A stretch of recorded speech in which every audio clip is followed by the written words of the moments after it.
నమస్కారాలండి.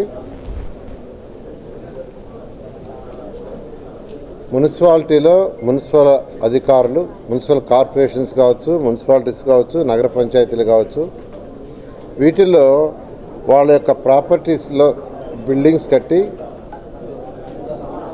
దాని ద్వారా మున్సిపాలిటీస్కి, కార్పొరేషన్స్కి కొంత ఇన్కమ్ వస్తుంటుంది.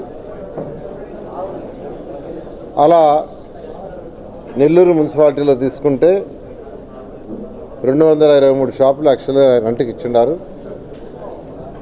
అయితే షాపులు పాడుకునేది ఒకరు, రన్ చేసుకునేది ఒకరు జరుగుతుంది. అయితే మా ప్రభుత్వం మాకు డౌట్ ఏంటంటే, ఒకరు పాడుకుంటున్నారు, రెండో వాళ్ళు దౌర్జన్యంగా లాక్కుంటున్నారు. పాడుకునేది ఒకరు, తర్వాత